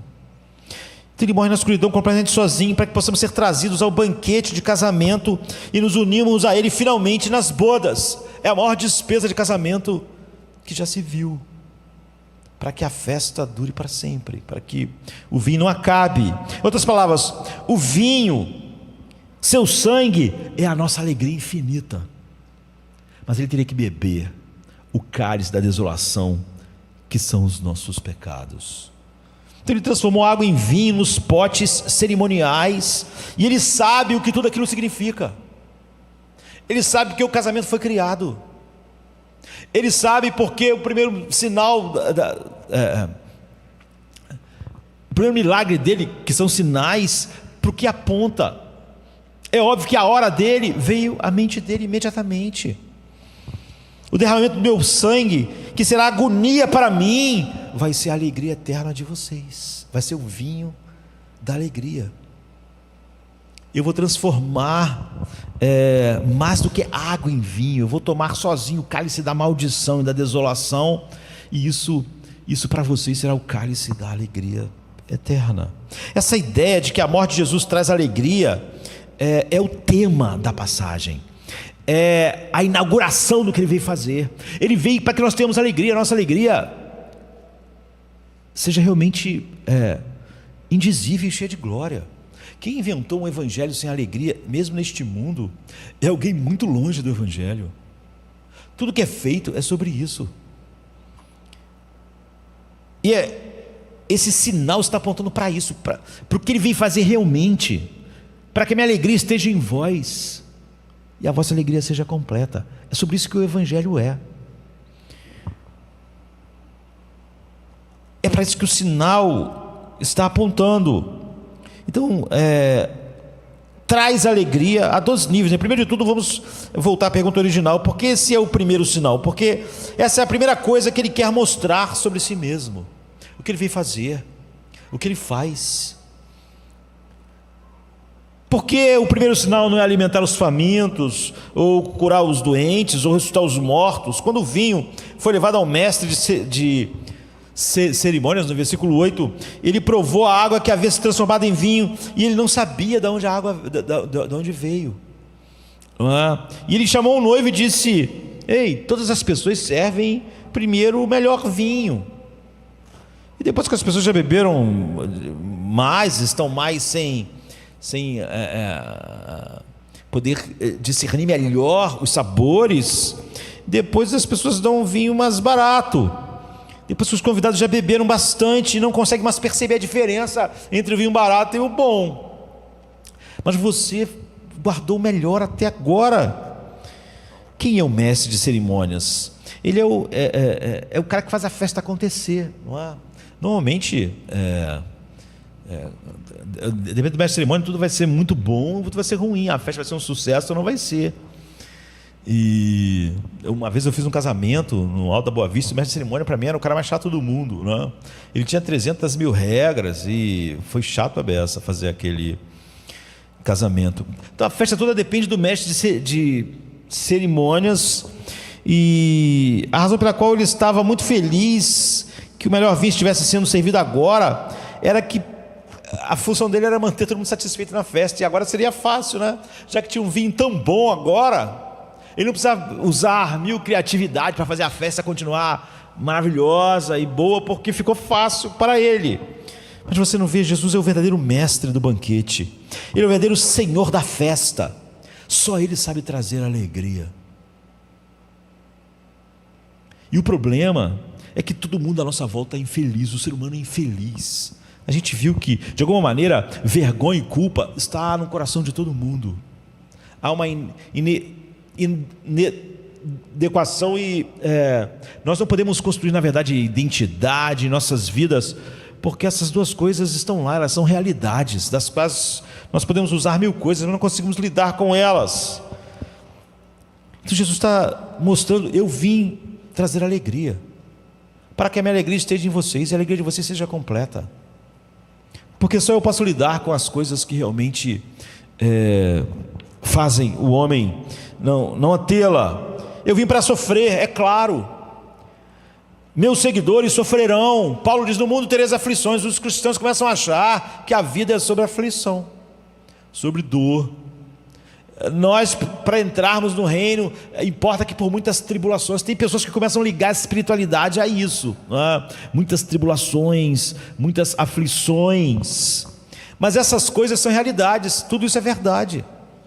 Nós vamos ter muitas aflições, e importa que por muitas tribulações nós entremos no reino, mas isso não é o fim. No Evangelho, a aflição e o sofrimento, a dor, nunca é o fim. Nem a própria dor de Jesus é o fim é a alegria. Aquele ali é o meio, é o único meio possível, é o cálice que ele vai tomar, mas o cálice é para que nós tomemos o cálice da alegria. Tudo que ele está fazendo é para a boda do Cordeiro. Todo o Evangelho fala de alegria indizível e cheia de glória, que começa a ser experimentada agora. Porque a alegria no Evangelho é o fim, o sofrimento não, a dor não, as muitas tribulações não são o fim, são o meio. É por isso que eu digo, quando você tira do Evangelho, o Evangelho realmente é boa nova de grande alegria, tudo nele aponta para a alegria, tudo nele vem trazer alegria. Separar o Evangelho da alegria para justificar porque eu não tenho alegria em Deus e encontrar uma resposta humanista é não só abandonar a verdade, mas como tentar cobrir esse abandono com uma capa de respeitabilidade. E dizer, meus seguidores vão sofrer, eles vão sofrer, mas vão ser mártires, eles vão ter muitas aflições, eles estão expostos como o homem está aos sofrimentos que toda a criação está sujeito, e mais aflições por causa de viverem para mim num mundo que não me ama. Mas eu não vim trazer sofrimento. Esse não é o fim, esse não é o propósito, não é? O sofrimento não é um fim em si mesmo, a dor, a tribulação não é um fim em si mesmo. Eu não estou aqui porque eu exulto no sofrimento, eu não estou aqui porque o sofrimento é espiritual, porque o sofrimento por si só faz as pessoas melhor. A gente sabe que não faz. Esse mundo é um mundo de sofrimentos, e o mundo não melhora nem um pouco por causa disso. Eu vim trazer a alegria festiva, a alegria eterna, a alegria trinitária, e vim trazê-la para sempre. O cálice da desolação é o meio, mas não é o fim, não é o propósito, mas a alegria que está proposta. Eu vim como o Senhor da festa, eu vim como o mestre que faz a festa nunca acabar, aquele que traz a alegria sem fim para a festa. Estou fazendo tudo isso para que um dia, para sempre, possamos estar nos braços um do outro, como o noivo está da noiva, para sempre, para que tudo seja curado, enfim, um novo céu e uma nova terra, para que todas as lágrimas sejam enxugadas, para que todas as marcas do pecado sejam tiradas. Isaías 25 diz que naquele monte ele dará o fim à morte. Nós cantamos um hino hoje que falava a respeito disso, não é? A noite enfim terminará. É isso. Então, primeiro de tudo, ele diz que é sobre alegria. Não é interessante? Esse é o cartão de visita de Jesus. É a declaração do que ele veio fazer. O que ele veio fazer é sobre alegria. É sobre alegria indizível e cheia de glória. Não é que isso faz parte do Evangelho. Isso é o que o Evangelho é o seu propósito. Eu estou aqui para trazer alegria, para que a minha alegria esteja em vocês. Todas as outras coisas são apenas um meio de fazer isso. Nós devemos pensar sobre isso, não é?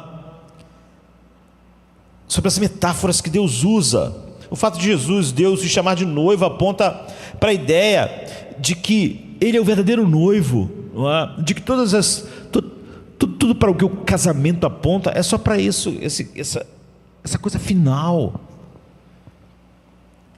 E a gente pode achar que ouviu demais palavras como Jesus morreu na cruz pelos pecados, se você crê nele, seus pecados são cobertos, você é lavado pelo sangue do Cordeiro. E finalmente o Evangelho realmente lida, o verdadeiro Evangelho, com a vergonha e com a culpa. E na verdade a gente precisa realmente ouvir isso o tempo todo, e nunca ouviremos o suficiente, porque temos uma tendência de repetir. Um casamento tem muitas coisas, não é? Mas você vai dizer o que o casamento tem fotógrafos, tem arrumações, enfim, há muitas coisas num casamento, mas tudo no casamento são só meios para algo que é central: o noivo e a noiva e a alegria. E sempre que a noiva aparece, a gente pode dizer que toda mulher como noiva é muito mais bonita do que ela foi em qualquer época da vida, porque tudo que você tenta fazer com uma noiva é passar o maior tempo possível cobrindo qualquer coisa que seja imperfeição, para que ela esteja linda. Nós não conseguimos lidar com as imperfeições realmente, nem essas superficiais. Nós podemos usar o quê? Maquiagem, roupa, fazer o cabelo incrível, botar acessórios, enfim. Mas toda mulher, como todo homem, mas a gente está falando da noiva aqui, né? Toda mulher sabe que tem imperfeições em sua aparência. Como a gente estava dizendo, que todo mundo sabe que tem, todo mundo lida, o homem natural, com vergonha e culpa. Então todo mundo sabe que tem imperfeições. Então, como garantir que cada uma daquelas imperfeições sejam cobertas? E é o que você se preocupa, é o que é o dia da noiva, é o que é a preparação, é o que é o vestido, é o que é tudo. Vamos tentar tirar todas as imperfeições, vamos deixar, vamos fazer a beleza aparecer mais, e vamos cobrir todas as coisas que não sejam belezas, para que ela esteja maravilhosa.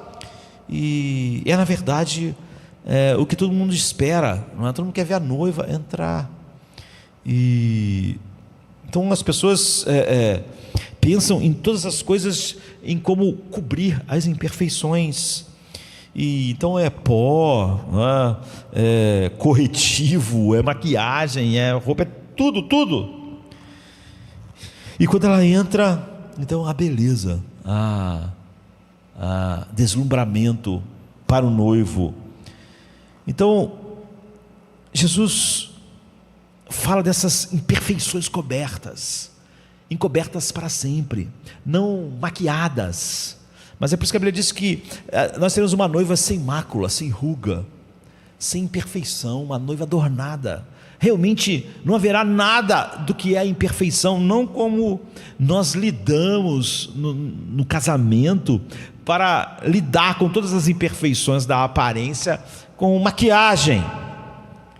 Ele quer realmente dizer que Ele vai se deleitar em nós, na nossa perfeição naquele dia. Nossa perfeição comprada por Ele. Ele realmente quer dizer que, como o noivo se sente naquele momento, Ele esteve disposto a fazer tudo pela nossa beleza, porque isso é parte central da alegria que nós vamos ter nele e ele em nós para sempre. Mas isso é na cruz. É por isso que ele está dizendo: ainda não é chegada a minha hora. O jeito de embelezar a minha noiva é muito, muito caro.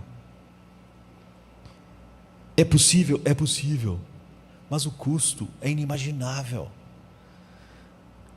É possível. O que faz a noiva linda?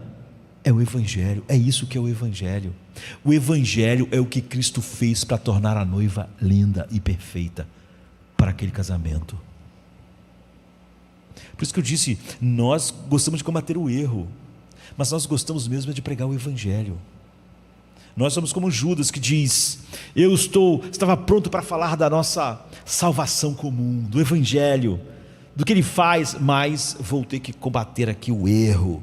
Então, como abelha, nós usamos o ferrão, mas o que nos encanta e o que nos transforma é o Evangelho. Se eu sempre estou lutando pela verdade, mas não tenho encanto pelo Evangelho, há uma coisa muito deturpada em minha vida.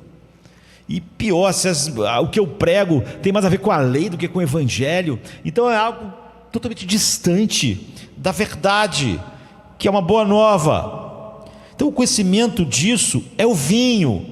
Por que é chamado de vinho? Porque o sangue e a salvação de Jesus seriam vinho, porque atinge o coração e é alegre. Você sabe que saborear o vinho do Evangelho, você tem saboreado o vinho do Evangelho? O vinho é a alegria da festa. Você hoje tem saboreado o vinho do Evangelho? Não só os nossos cultos é sobre beber desse vinho, mas o teu dia a dia. Quando a pessoa diz que não tem alegria da salvação, ou que ela não há alegria nela, e ela tem uma explicação humanista secular, está dizendo claramente para nós: eu não bebo desse vinho. Esse vinho é algo estranho para mim. Só que esse vinho é a essência do Evangelho. Nós temos que nos perguntar isso, não é?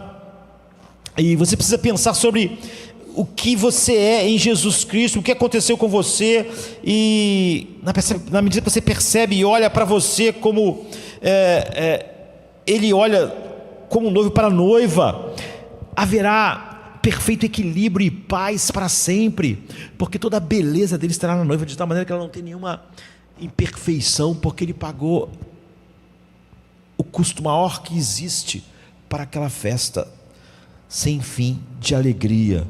Então nada melhor que ser elogiado por quem você realmente ama. Um estranho pode fazer elogios a você, isso tem um peso, não é? Mas se a pessoa que você mais ama te faz as maiores declarações, isso tem um peso infinito. E quando Jesus realmente olha para sua noiva e diz: tu és totalmente bela, não é? Como Cantares fala, apontando para aquele dia em que ele vai ver sua noiva sem mácula, e como ele vê agora posicionalmente. Não há nada melhor do que isso.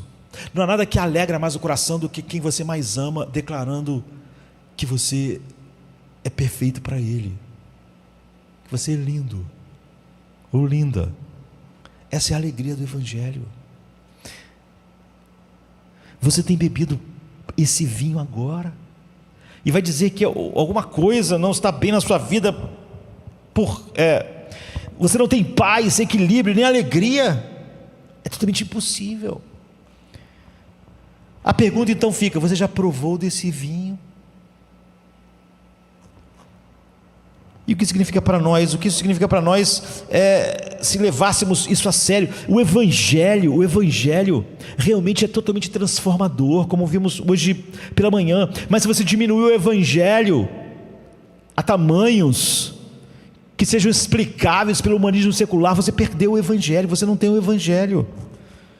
O sentimento de que Ele pode tirar qualquer mancha, o fato de que Ele é o nosso noivo e nós somos sua noiva, e nós nos entregamos pela ação do Espírito a Ele em amor e fé. O fato de que o conhecimento de como Ele nos vê é o vinho, é a nossa alegria. Por isso que você não pode dizer que o Evangelho para você é verdadeiro, Ele está agindo na sua vida e você não tem alegria, porque isso é alegria. Essa é a alegria do Evangelho. É como nós nos entregamos como sua noiva, como Ele nos vê agora, o que Ele está fazendo. Esse é o vinho, essa é a alegria. E o que significa para nós? A gente pode ver algumas coisas. Primeiro, qualquer vinho, exceto esse vinho que Cristo faz, como naquele dia, vai acabar. Esse é o único vinho que é para sempre. Essa é a única alegria indizível e cheia de glória que existe. Então, o que é que lhe dá alegria na vida? Você pode acreditar em Deus, pode acreditar no cristianismo, pode dizer, eu sou cristão, mas qual é o verdadeiro vinho da sua vida? Qual é a alegria da sua vida? O que é tão grande que é indizível, que o mundo não poderia entender, que realmente te alegra? É a sua carreira, esse vinho acaba, e é por isso que sempre você vai estar no mesmo lugar. É uma pessoa, é a sua família, é uma causa. O que é o vinho? Qual é a verdadeira alegria na sua vida? Eu quero que você saiba que se não for Cristo e o que Ele fez, vai acabar e vai ser cheio de durante e o fim, mais ainda, de vergonha e culpa. Quando isso acontecer, vai te arruinar para sempre.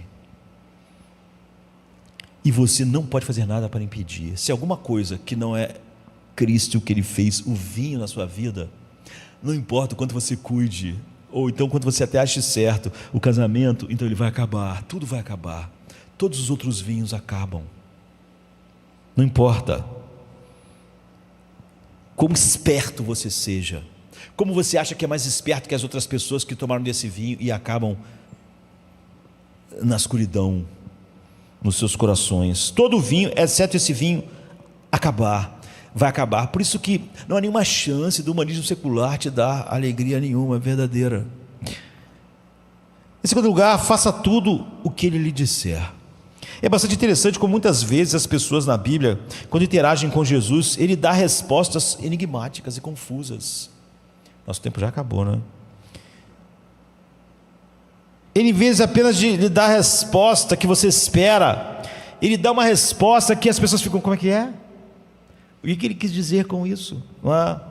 Porque Maria contou a Jesus sobre o problema para começar. Nós realmente sabemos que Maria não sabe tudo isso que nós falamos sobre o Evangelho. Ela não entendia muito sobre o seu filho ainda. Ela sabia que ele não era como todos os outros seres humanos. Ela estava virgem, ele era o Messias, mas ela não sabia. Quando Jesus morre, Maria não está entendendo nada. Maria entendia muito menos do Evangelho do que nós, apesar de ter criado Jesus, apesar de ter os anjos cantado em seu nascimento e todas aquelas coisas. Ela sabia muito pouco, mas ela sabia que Ele era algo especial. Ela sabia que Ele era muito maior do que qualquer ser humano. Ela sabia que Ele estava fora de qualquer escala. Então ela sabia o suficiente sobre a sua grandeza para ir falar com Ele. E também sabia o suficiente que por causa da sua grandeza, ela não podia entender tudo que Ele dizia. O que ela poderia ter dito? Eu sou sua mãe, como você fala assim comigo? Mulher, não chegar da minha hora. O que você está querendo dizer com isso? Que enigma é esse? Ela não entendia o que Ele estava dizendo, mas ela sabia o suficiente que ele era muito maior do que a humanidade. E exatamente porque ela sabia que Ele era maior, era normal Ele falar coisas que ela não conseguia entender. Mas ela podia saber que Ele era grande o suficiente para dizer para aquelas pessoas que estão vendo aquele homem ali, façam tudo o que Ele mandar. Ele às vezes, era como se ela estivesse dizendo, Ele fala coisas estranhas, eu mesmo não entendo tudo que Ele diz. Às vezes Ele diz coisas que ninguém que está perto consegue entender, mas eu quero que vocês saibam que Ele sabe o que está fazendo, apesar de a gente não entender. A gente não entende tudo que Ele fala, tudo que Ele faz, ou o que Ele está fazendo, mas Ele sempre sabe o que está fazendo. A gente não entende, não é porque o que Ele está fazendo não faz sentido, é porque a gente está aquém. Francamente, há muitas coisas sobre Jesus que não entendemos, E há muitas coisas acontecendo em nossas vidas que nós não entendemos. Há muitas coisas que Deus está fazendo em nossas vidas, há muitas situações que nós estamos enfrentando e passando, há muitas dores, há muitas aflições, muitas perdas que nós não entendemos. Não entendemos exatamente o que Deus está fazendo, nem o que Ele está falando. Mas esse era o padrão. Maria também não entendia, mas ela disse: faça tudo o que Ele disser, porque Ele sempre sabe o que está fazendo, apesar de a gente nem sempre entender o que Ele está fazendo. Eu, por exemplo, não estou entendendo. Eu fui falar com Ele e falou que não chegou a hora dele. Não sei o que isso quer dizer, mas vão lá e façam o que Ele está mandando. Perto de morrer, Jesus fez algo e os discípulos estavam confusos. Ele disse: olha, o que eu faço agora vocês não podem entender, mas um dia vocês vão entender. Você vê? Então, faça tudo o que Ele diz. Não faria sentido, se Ele é quem diz que Ele é, você fazer tudo o que Ele diz, mesmo que você não entenda Ele. Então, querido, em qualquer situação na sua vida, obedeça a Cristo. Não fique assim: eu não consigo entender o que Deus está falando. Isso é totalmente irrelevante. Você não entendeu? Maria também não entendeu. Mas faça o que Ele está mandando. Obedeça em qualquer situação. Mas eu sinto que eu vou morrer. Então obedeça a Ele. Você está morrendo, mas você não entende porque você está morrendo agora. Você achou que você vivia mais muitos anos. Obedeça a Ele. É assim. Trate-o como Deus. Não entendemos tudo que Ele está fazendo, tudo que a providência faz, não podemos entender. Eles não podiam entender Ele indo para a cruz, não podiam entender nada, nenhuma daquelas coisas. Não importa, faça o que Ele diz, obedeça. Quando você tem uma criança de 5 anos em casa, às vezes ela pergunta, às vezes você explica algumas coisas, mas às vezes ela pergunta: explique isso. Você diz: olha, eu não posso te explicar porque você não vai entender. Então, quando você estiver em qualquer situação, obedeça. O que Cristo falou a respeito disso? É o que eu vou fazer. Mas eu não estou entendendo. Não importa, isso é irrelevante. Aprenda a extrair do seu conhecimento sobre o que está por vir no futuro, para ajudar a lidar com o presente. Um pregador muito antigo, ele falando sobre esse texto, ele disse assim: Jesus sentou-se em meio a toda alegria, e ele estava sorvendo tristeza naquele dia. Você vê, ele estava pensando na sua hora. Todo mundo estava feliz, ele tinha multiplicado o vinho, mas ele sabia que para dar o verdadeiro vinho àqueles que o Pai deu a ele, ele teria que beber o cálice naquela hora. Então, naquele dia que estava todo mundo alegre, esse velho pregador está dizendo: Jesus sentou-se em meio a toda alegria, mas ele estava sorvendo tristeza que viria, o cálice, para que hoje nós possamos nos sentar no meio de todas as nossas tristezas deste mundo, sorvendo a alegria que virá. Ou seja, se naquele dia de festa, naquele casamento, ele pôde olhar para frente e tomar da tristeza do cálice, ele fez isso naquele dia de alegria, experimentando tristeza, para que agora você, em toda a sua tristeza, possa experimentar a alegria pelo que está à frente. Você pode olhar para o cálice naquele dia que ele disse: eu não beberei até que vocês bebam comigo. Isso é alegria presente em meio à tristeza, no meio de toda aquela alegria, porque ele estava dizendo: mulher, não é chegada a minha hora, morte. No meio de toda aquela alegria, ele estava, em certo sentido, sorvendo, ou seja, provando antecipadamente o cálice que ele ia beber, para que você possa se sentar agora no meio da sua tristeza e já agora, hoje, beber do cálice da alegria, que um dia você vai tomar perfeitamente. E por favor, para encerrar, outro dia alguém estava me contando os seus problemas no casamento, e é muito fácil nós perdermos o que o casamento significa e fazermos dele um próprio vinho. Eu acho que todo mundo quase tem problema no casamento. Quase todo mundo que conversa comigo com problemas na vida, o casamento de alguma maneira faz parte de grande parte, não é? E eu diria para as pessoas: nunca deixe o casamento te perturbar. Ele é uma grande perturbação na vida de quase todas as pessoas. Quase todas as pessoas insatisfeitas têm alguma coisa a ver com o casamento, não é? Não deixe ele te perturbar, se você sabe porque realmente Deus o instituiu, para que ele está realmente apontando. Algumas pessoas, eu diria que 3 tipos de pessoas que estão sempre com problemas por causa do casamento. Algumas pessoas estão muito ansiosas agora, porque o casamento delas não é tão bom. É bom, mas não é tão bom como elas achavam que devia ser. Então elas nunca estão satisfeitas, porque o casamento delas podia ser melhor. É bom, mas podia ser melhor. Então ela cria todo tipo de problemas. porque o casamento dela podia ser melhor e podia dar mais do que está dando. E há outras pessoas que estão ansiosos, irritados, chateados, porque não estão casados e não sabem se vão casar. Então elas não conseguem ser felizes porque elas querem casar, mas não sabem se vão casar. E outras pessoas estão desmanhando, desalentados, porque o casamento delas é ruim mesmo. Uns é porque o casamento é bom, mas a pessoa sempre acha que o casamento tinha que ser melhor. Então o casamento é um problema. O outro é infeliz porque ele é solteiro, mas ele quer casar. E ele pensa, se ele não casar, então como vai ser? E o outro, ele está assim, porque realmente o casamento dele é ruim. Todas essas 6 situações são bastante diferentes. Portanto, cada uma delas tem uma maneira específica de lidar e responder.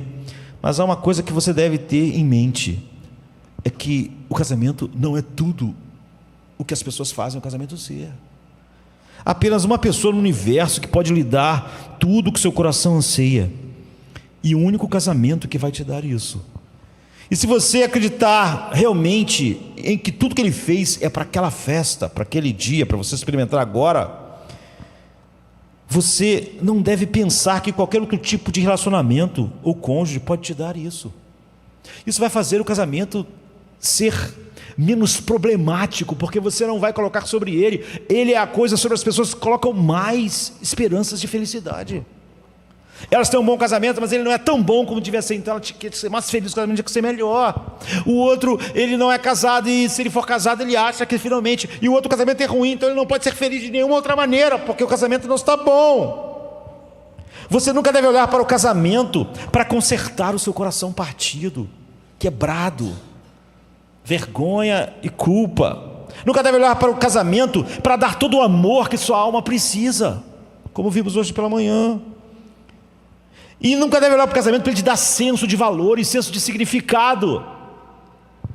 Você pode acreditar em Deus e pode acreditar em Cristo, mas se ele não é uma realidade existencial em seu coração, para a qual o casamento é só uma flecha, uma seta, então você está no mar de aflição sem alegrias, e todo o peso que você bota sobre o seu casamento é destrutivo. Não existem casamentos bons, finalmente, se você botar sobre ele o peso que só aquele último casamento pode trazer. Então o casamento de todo mundo vira um problema. O cara tem um bom casamento, mas ele acha que podia ser melhor. O outro não é casado, então ele acha que não vai ser feliz. O outro tem um casamento que não é ruim, então ele acha que não pode ter felicidade. Todos botando sobre o casamento um peso muito maior do que ele pode suportar, e todos tendo problemas no casamento. O que você precisa fazer e dizer: tudo bem, o casamento pode ser melhor, e ele sempre pode ser melhor, mas se ele fosse melhor, ainda assim ele não seria aquele casamento que eu diria: é isso que minha alma precisa. Portanto, estar insatisfeito sempre com isso é porque botou sobre ele um peso que ele não pode receber. O outro pode dizer: eu gostaria de me casar, mas tudo bem, se ele aponta para algo muito maior do que ele mesmo não pode ser a razão da alegria final em meu coração. E o outro pode ter um casamento ruim, mas ele pode dizer que ele tem que perceber que os anseios mais profundos do seu coração só podem ser satisfeitos por uma pessoa, e essa pessoa está esperando e diz: eu não vou beber de novo até que a gente se case. Eu não vou beber de novo do vinho até que seja as nossas bodas. Você está esperando o verdadeiro casamento ainda. Então você pode lidar com essas coisas. Isso impede a mim e a você de colocar muita esperança, muito peso, muita raiva e até mesmo alegria demais sobre o seu casamento. E por último, para encerrarmos, Jesus veio para trazer alegria e amor. Embora isso seja no futuro, você deve ser alguém que está tomando algo desse cálice agora. É a única certeza, é a única evidência de que você vai tomar o cálice com ele naquele dia. Que ele disse: eu não tomarei de novo até que eu tome junto naquele dia. E é por isso que esse é o primeiro milagre. É sobre tudo, você vê, cobre tudo, todas as necessidades da nossa alma no presente e tudo no futuro, bota toda a nossa vida em ordem, muda tudo. Esse é o primeiro sinal de Jesus, é a marca do que ele veio fazer em nossos corações. Nós pelejamos pela verdade, mas o que amamos é o Evangelho. E isso vai ser nossa alegria para todo sempre. Vamos ficar de pé. Sexta-feira chega trazendo a noite seu manto. Jesus em súplicas, enquanto Pedro sucumbe ao encanto do sono. Judas, com seu beijo, selou o destino. Traição que esboça o pranto. No silêncio da noite, a esperança parece se esconder. Mas o eco do domingo aos poucos começa a nascer. Pilatos em sua indecisão, o sinédrio em conspiração, a turba em escárnio desconhece a ressurreição. Discípulos fugitivos, corações partidos, Maria em lágrimas, Pedro nega, o galo canta anunciando a manhã que tarda. É sexta-feira, clama a criação, mas o domingo se anuncia, trazendo redenção. Nosso Salvador, sob o peso da cruz, caminha entre a multidão que zomba, sua santidade diminui. A coroa de espinhos, o sangue que escolhe marcas de amor infinito. É a sexta-feira, mas a esperança do domingo não está tão distante. Elevado na cruz, entre criminosos, a dor se faz presente. O véu se rasga, a terra treme, o céu escurece, um silêncio envolvente. A pedra colocada, os guardas se postam, a vigília começa, mas a promessa do domingo no coração ainda aquece. É sexta-feira, mas não é o fim. Domingo vem aí com vitória sem fim. A escuridão parece reinar, a morte sorri, certa de sua vitória.